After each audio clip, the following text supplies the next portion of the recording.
So hello everyone, I welcome you all to Let's Crack UPSC CSC. So let's discuss जो आज के topics हैं। आज हम लोग डिस्कस करेंगे प्रोटोकॉल ऑफ डिफरेंस के बारे में। प्रोटोकॉल ऑफ डिफरेंस क्या मीनिंग डिस्कस करेंगे, बाकी बहुत सारे टेक्निकल आर्गूमेंट्स है उसे हमें मतलब नहीं है, बट डिफरेंस शब्द का मतलब क्या होता है वो हम लोग जानेंगे। SDI 2020 के बारे में डिस्कस करेंगे, GS पेपर 2 के लिए इंपॉर्टेंट है। IIT की रिजर्वेशन में आपकी जो भी है उसको भी हम लोग डिस्कस करेंगे। उसके ऊपर एक कमेटी की रिपोर्ट आई है, उसको हम लोग जानेंगे। ये भी आपका जो ये रिजर्वेशन इन IITs है, ये टॉपिक भी आपका सोसाइटी सेक्शन में आ सकता है, polity section, polity and governance section में भी आपका फ्रेम हो सकता है। नेशनल फैमिली हेल्थ सर्वे के बारे में कल भी डिस्कस किया था, आज डिस्कस करना। फूड सिक्योरिटी बहुत इंपॉर्टेंट टॉपिक है GS पेपर 3 के लिए। WTO, चैलेंजेस फॉर WTO, ये भी बहुत इंपॉर्टेंट टॉपिक है। सो ये भी हम लोग डिस्कस करेंगे। ये IR के अंदर इंटरनेशनल ऑर्गेनाइजेशन और आपका इकोनॉमी सेक्शन के अंदर वैक्सीन हेजिटेंसी के बारे में डिस्कस करेंगे। कई छोटी न्यूज़ और भी हैं, जैसे एक कम्युनिकेशन सैटेलाइट इसरो लॉन्च कर रहा है, वो हम लोग जानेंगे। फिर आखिर में मेंस का question. This session is presented by me, my name is Saurabh Pandey.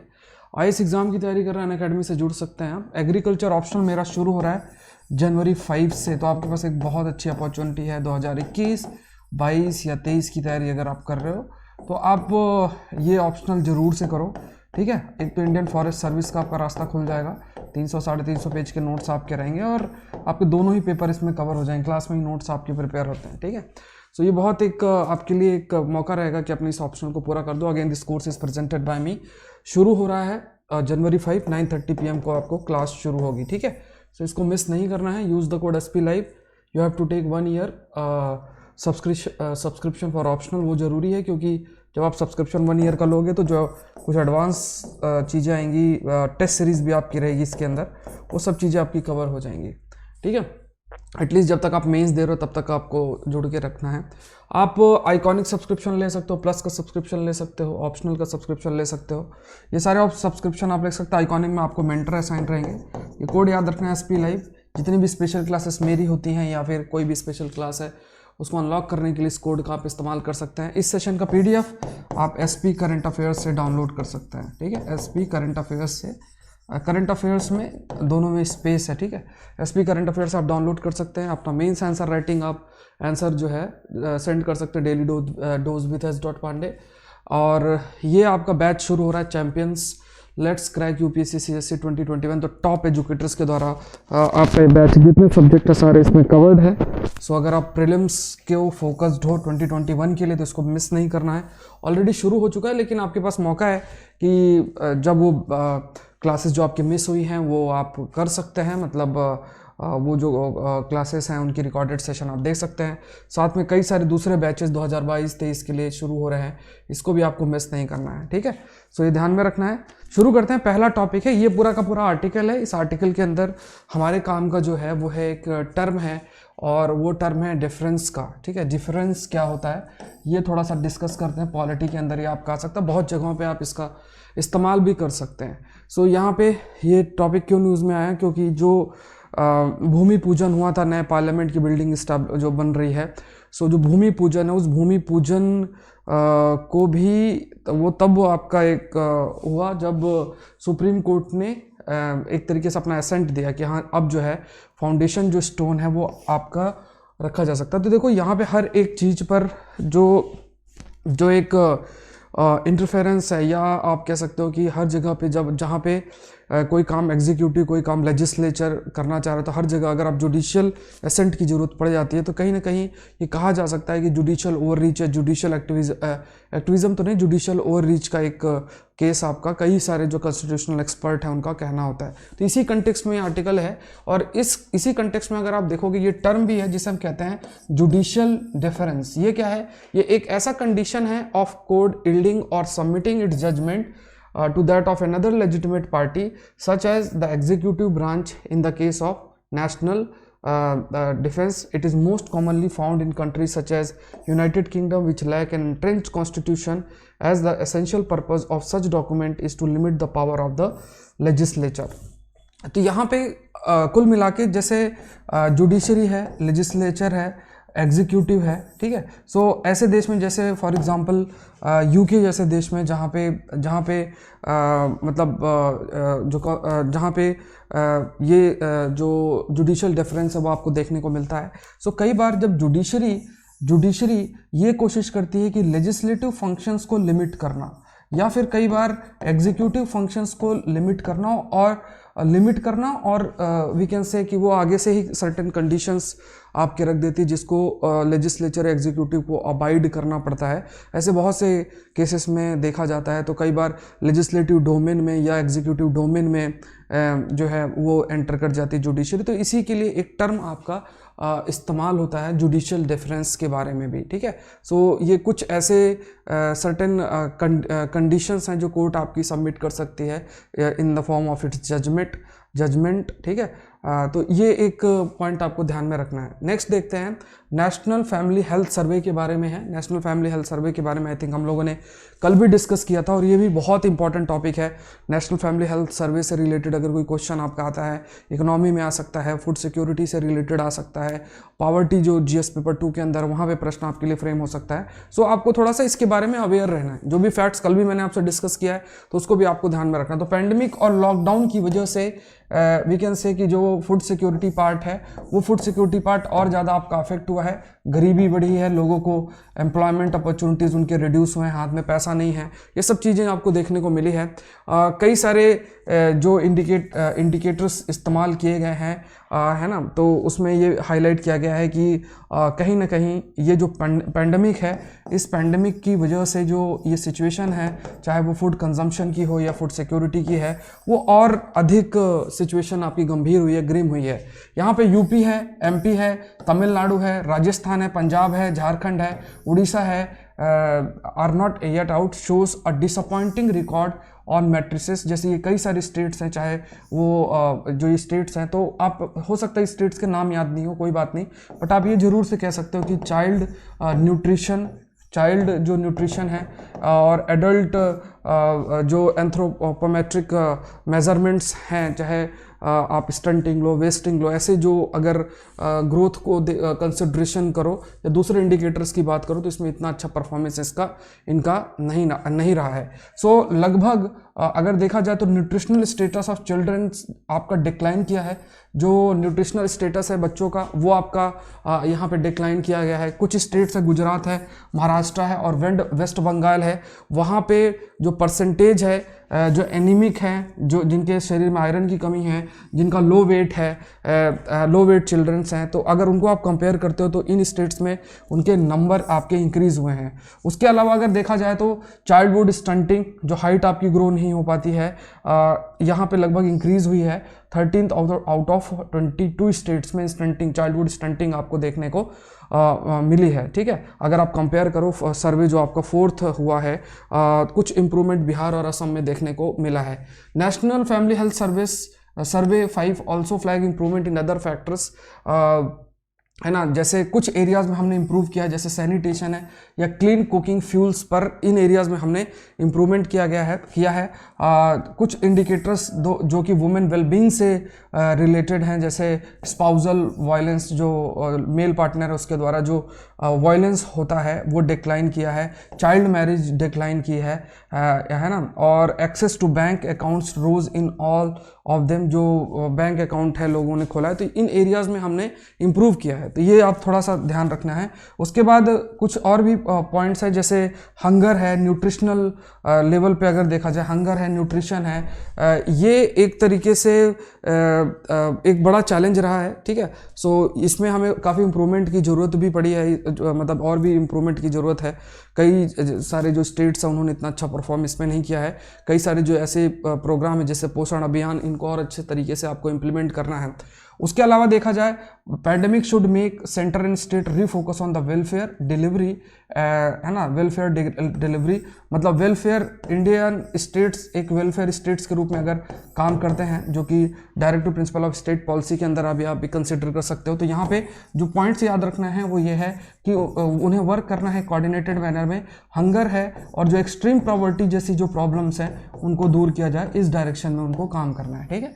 तो ये आपको ध्यान में रखना है। इस सेशन का PDF आप डाउनलोड कर सकते हो, जैसे मैंने आपको बताया Telegram channel SP current affairs में गैप है, तो ये आप देख लेना। SP करंट अफेयर्स में आप उसको डाउनलोड कर सकते हो। dailydosewiths.pandey में आप अपना जो आंसर है उसको आप सेंड कर सकते हैं। तो नेक्स्ट देखते हैं, this is challenges for WTO। ये टॉपिक आपका इंटरनेशनल रिलेशन, इंटरनेशनल ऑर्गेनाइजेशन के अंदर है और इकोनॉमी सेक्शन के अंदर ये आपका इंक्लूडेड है। ठीक है, तो इसको देखते हैं। यहाँ पे अगर देखा जाए अब ये ऑलमोस्ट श्योरिटी के साथ हम कह सकते हैं कि जो नए जो DG बनेंगी वो WTO की वो वुमेन ही होंगी। ठीक है, अभी 2 जो हैं जिनमें सेलेक्ट करना है, दोनों ही वुमेन ही हैं, चाहे एक तो नाइजीरिया से हैं और एक साउथ कोरिया से हैं जो इस पोस्ट के लिए हैं अभी। तो एक जो नए DG आपके आएंगे WTO के, तो उनके सामने बहुत से चैलेंजेस आएंगे। उसी से रिलेटेड कई सारी बातें इसके अंदर आपकी कही गई हैं। अब देखो आज के समय में अगर जैसे WTO के रेलेवेंस पे बहुत अधिक प्रश्न उठा है, ट्रेड वॉर की सिचुएशन हुई है। ट्रेड वॉर में एक दूसरे के ऊपर टैरिफ नॉन टैरिफ बैरियर लगा के एक दूसरे की इकोनॉमी को जो है डिस्ट्रॉय डैमेज करने की कोशिश की गई। USA और चाइना का केस आप जानते हैं।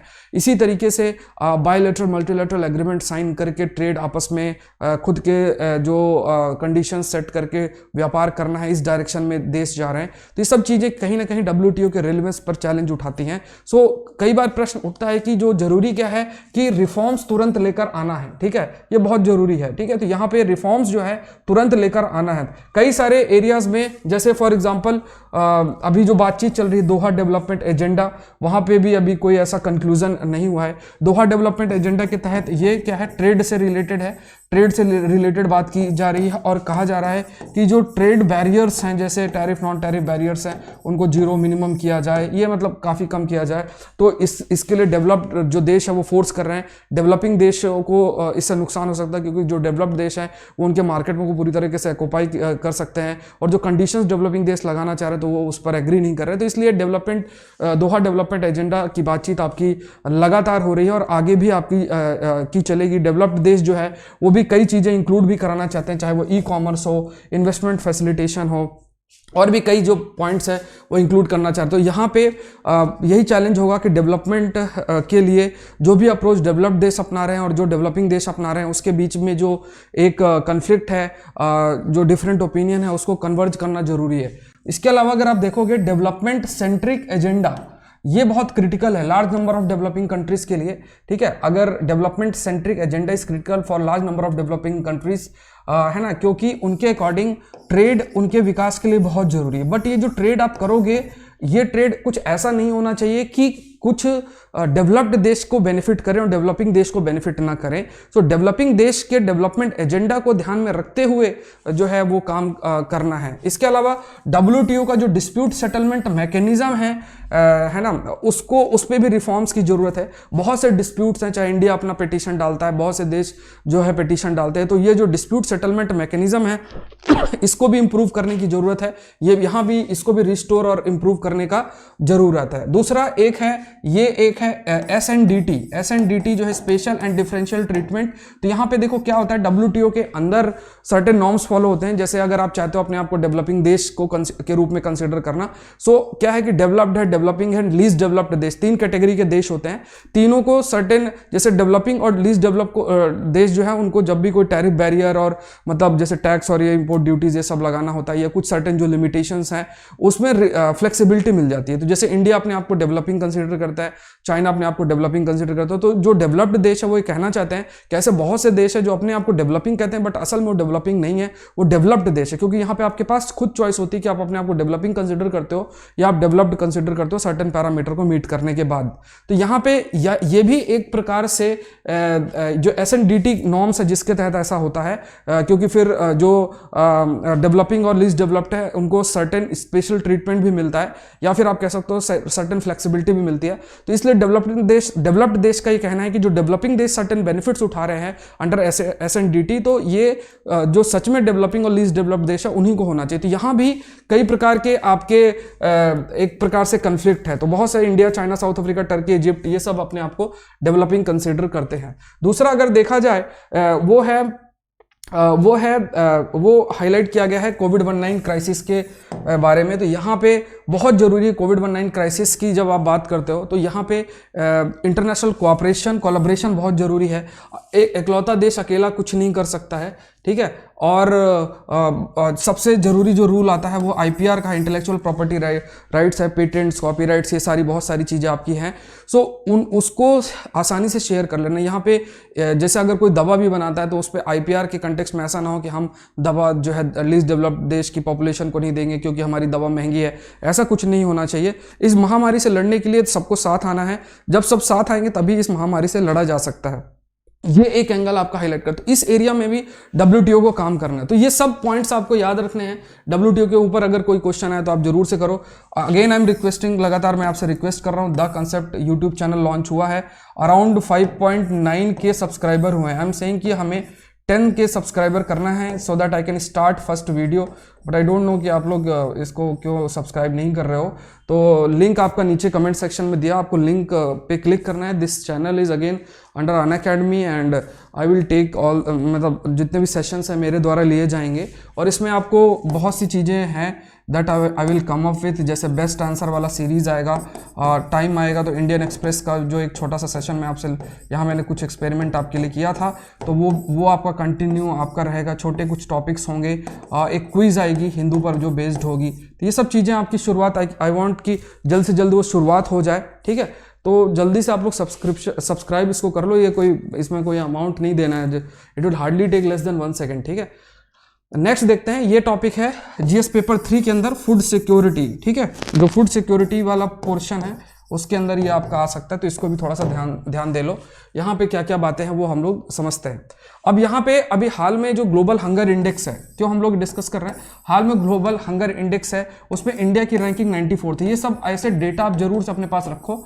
107 देश में हमारी 94th रैंक है, हमारी रैंक नीचे है बांग्लादेश, पाकिस्तान और नेपाल से भी, है ना। यूनाइटेड नेशन का जो फूड एग्रीकल्चर ऑर्गेनाइजेशन, उसके अकॉर्डिंग 194 मिलियन पीपल हमारे देश में हर दिन भूखे सोते हैं और comprising about 23% of the world under nourished population. 23% जो वर्ल्ड की अंडर नरिश्ड पॉपुलेशन हमारे देश में है। 194 मिलियन जो पीपल है hungry, go hungry every day, ठीक है। उसके बाद कई सारी जो पॉइंट्स हाईलाइट किए गए हैं। इवन अगर आप ऑनरेबल कोर्ट की बात करो तो ऑनरेबल कोर्ट ने भी आर्टिकल 21 के तहत जो राइट टू फूड है या राइट टू जो फूड है उसे राइट टू लाइफ का माना है, ठीक है। राइट टू फूड है, राइट टू फूड को राइट टू लाइफ का पार्ट माना है। ये थोड़ा सा पॉइंट आप हमेशा याद रखो।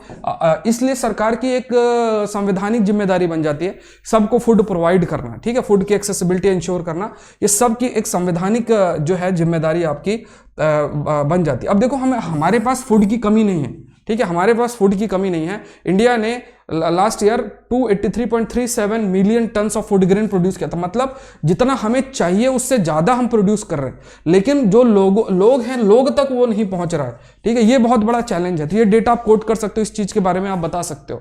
इंडिया रैंक फर्स्ट करता है मिलेट्स में, सेकेंड राइस और व्हीट के प्रोडक्शन में रैंक करता है। हॉर्टिकल्चर क्रॉप मतलब वेजिटेबल, फ्रूट्स और ये सब जो इंक्लूड होते हैं उसमें हमारा सरप्लस प्रोडक्शन है। 313 मिलियन टन हमने 2018-19 में प्रोड्यूस किया है।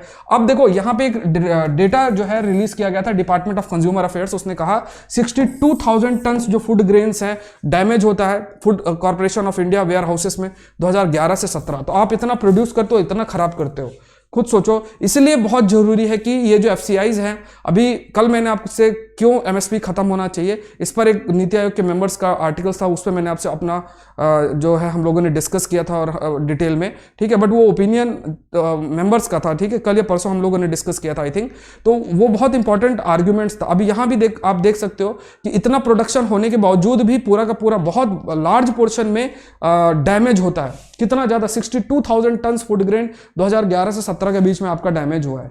तो आप प्रोडक्शन कर रहे हो, फार्मर की मेहनत आपकी वेस्ट हो रही है, रिसोर्सेज का पूरा वेस्ट हो रहा है, इसलिए एक मॉडल लेकर हमें आना पड़ेगा।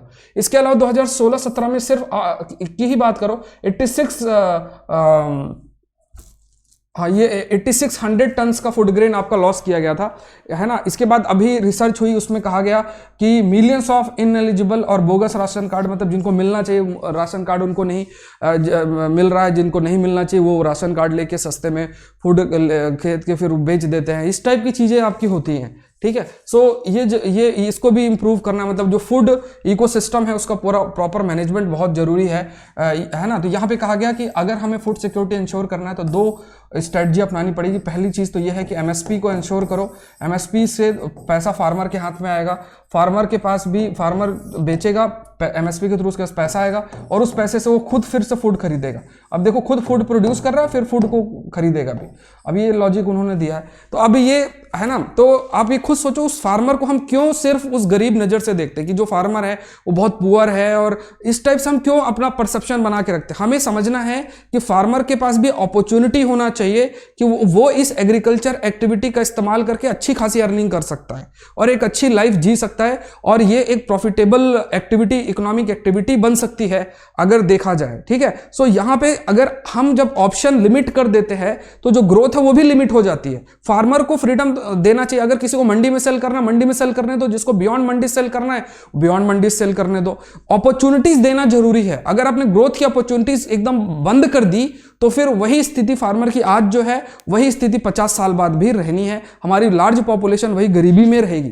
तो ये जरूरी है कि इंस्टीट्यूशनल रिफॉर्म्स लाने बहुत आपके लिए जरूरी है। ठीक है। उसके अलावा कहा गया कि कई सारी स्कीम्स है, जैसे अन्नपूर्णा योजना है जिसके तहत 10 किलोग्राम ऑफ फूड ग्रेन जो है डिस्ट्रीब्यूट किया जाता है per month free of cost. इसको सही से इंप्लीमेंट करना है। उसके बाद जो ग्लोबल पल्स कॉन्फेडरेशन पल्सेस, ये कहा गया है, ये इसकी रिपोर्ट के अकॉर्डिंग जो पल्सेस है, पल्सेस वेजिटेरियन डाइट में काफी इंपॉर्टेंट है। प्रोटीन का सोर्स है ना। बहुत सारी डिजीज से भी हमें बचाती है क्योंकि प्रोटीन की जरूरत होती है। तो यहाँ पे सर्टेन अमाउंट ऑफ पल्सेस का आपका हमेशा अपना, हमारा जो सोसाइटी है वो वेजिटेरियन सोसाइटी है, मतलब ज्यादातर अगर पॉपुलेशन देखो, और उसमें पल्सेस का बहुत कंट्रीब्यूशन होता है। अगर वो पल्सेस का अभी आपका पल्सेस का प्रोडक्शन नहीं हो रहा है, वीट राइस सब प्रोड्यूस कर रहे हैं, पंजाब हरियाणा का रीजन लो वीट राइस प्रोड्यूस कर रहे हैं। वीट राइस जो है हजारों टन जो है वो जा रहा है एफसीआई गोडाउन में, डैमेज हो रहा है, वेस्ट हो रहा है, कोई खरीदने को तैयार नहीं है। अब डिमांड दूसरी चीजों की हो रही है, पल्सेस है और भी दूसरी चीजों की डिमांड हो रही है, उसका प्रोडक्शन आपका ज्यादा हो नहीं रहा। इसके लिए आपको पल्सेस का प्रोडक्शन के लिए फिर आपको बाहर, क्योंकि और देश तो एक्सपोर्ट करता नहीं है, हम दूसरे देश में लैंड लेके प्रोड्यूस करने जा रहे हैं। तो ये सब चीजें हमें इंप्रूव करने के लिए जरूरी क्या है, एग्रीकल्चर को डाइवर्सिफाई करना पड़ेगा। जो डिमांड है जिस फूड ग्रेन की, फार्मर अगर वो प्रोड्यूस करे तो ज्यादा अर्निंग कर सकते हैं। ठीक है। और काफी सारे जो फूड रिसोर्सेज का डैमेज है वो आपका कम हो सकता है। आज की स्पेशल क्लास में आपको बता देता हूं 9:30 PM है। आप में से बहुत सारे स्टूडेंट्स ने रिक्वेस्ट की थी कि हिंदू को कैसे नोट्स बनाएं, और है ना, तो वो पूरा मैं आपसे डिस्कस करूंगा। स्पेशल क्लास है 9:30 PM, फ्री है। ठीक है। It's a free class. ठीक है। इसको मिस प्लीज मत करना। ठीक है। क्योंकि आप में से बहुत मैसेज कर रहे हैं सर नोट्स कैसे बनाएं, क्या करें।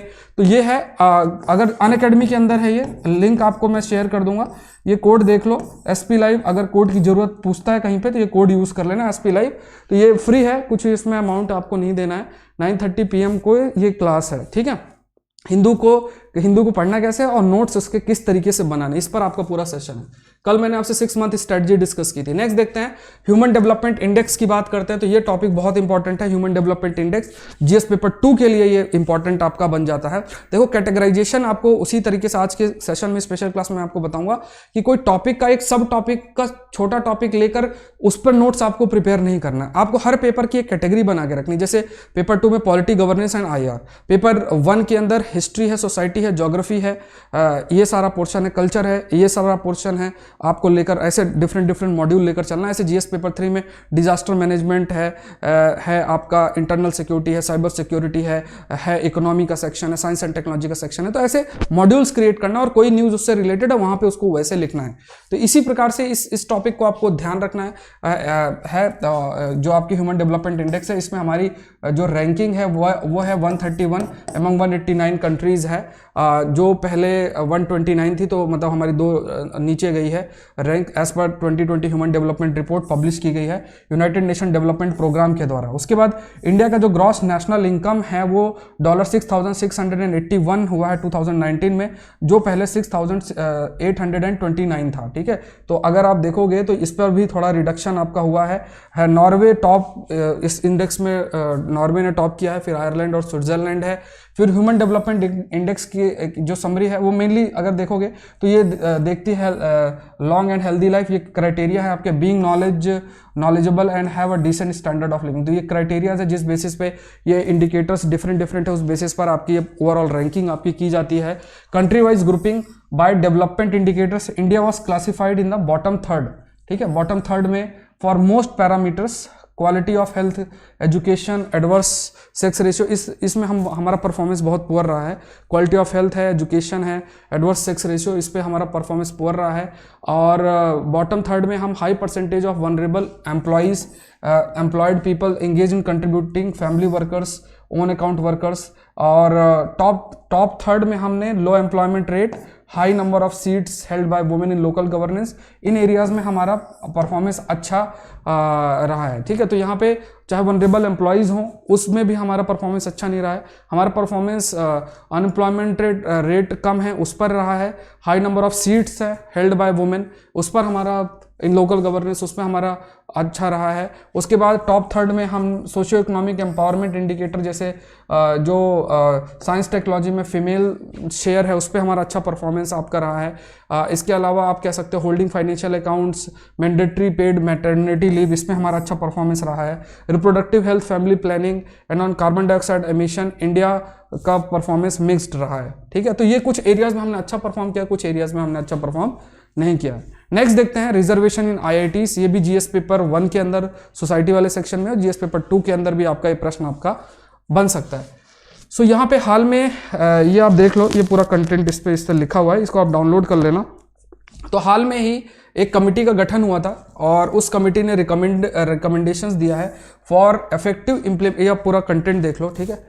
For effective implementation of reservation policy in IITs, है ना, जो रिजर्वेशन पॉलिसीज है उसने कहा है कि मतलब रिजर्वेशन पॉलिसी है उसके कंटेक्स्ट में जो कमेटी अपॉइंट की थी यूनियन मिनिस्ट्री ऑफ एजुकेशन के द्वारा, उसने सजेस्ट किया है कि इफेक्टिव इम्प्लीमेंटेशन हो रिजर्वेशन पॉलिसी इन आईआईटी को देखने के लिए, ठीक है। तो सर्टेन मेजर्स जो है उसने सजेस्ट किए हैं कि कैसे किया जा सके है। उसने रिकमेंड किया है, कमेटी ने रिकमेंड किया है कि कुछ इंस्टीट्यूशन को एग्जेम्प्ट करना चाहिए reservation policy in faculty recruitment में।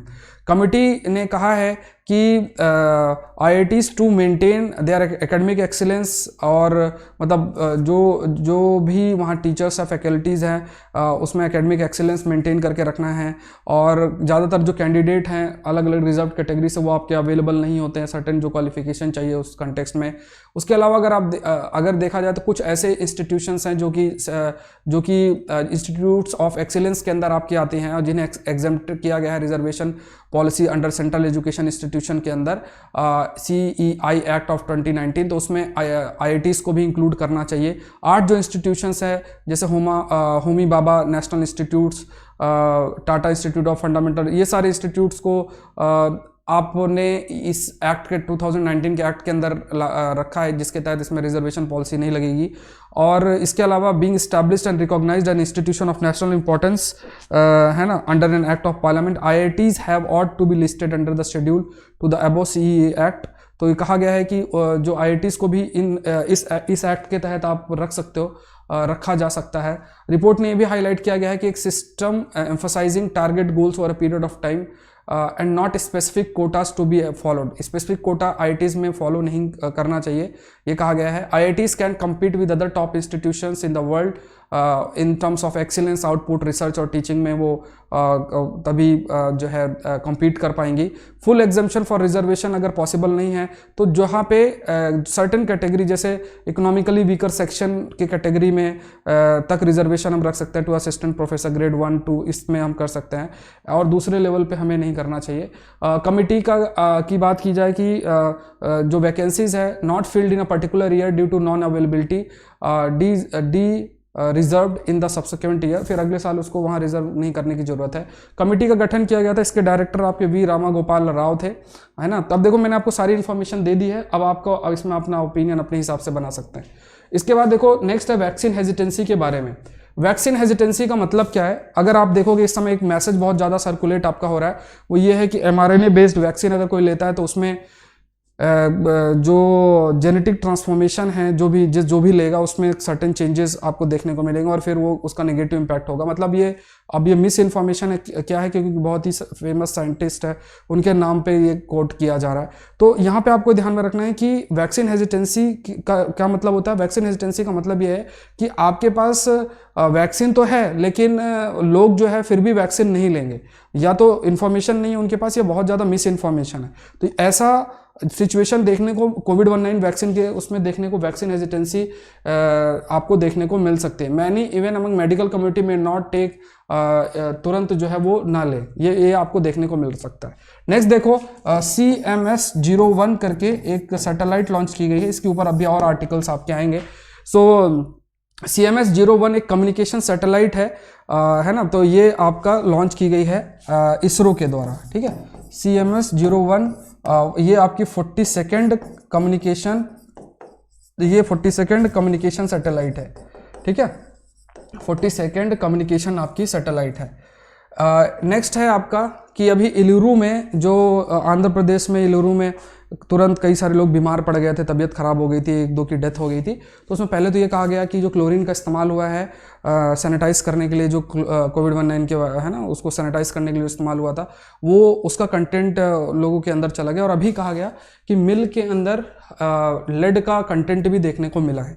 तो इस तरीके की चीज़ें, बहुत से ऐसे आइटम्स हैं जो कि वेजिटेबल, मीट, चिकन, फिश और इन सब में प्रेजेंट है, और ये फूड पॉइजनिंग के लिए रिस्पॉन्सिबल है और ये काफ़ी ज़्यादा टॉक्सिक भी है। क्वेश्चन देख लो, without improving management of food ecosystem the problem of food security in India can not be reduced. 15 number का क्वेश्चन है, आपको लिखना है और सेंड करना है daily dose with s.pandey Telegram channel पे। इस सेशन का PDF आपको डाउनलोड करना है SP करंट अफेयर्स से। जो है आप सेशन को लाइक जरूर से कर रहे हैं, it will hardly take less than 1 second. Special class miss नहीं करना, 9:30 बजे आपका सेशन है, हिंदू के नोट्स कैसे बनाए और हिंदू को पढ़ना कैसे है वो उस कंटेक्स्ट में, ठीक है। सो आज के लिए इतना ही। Thank you everyone and let's crack it.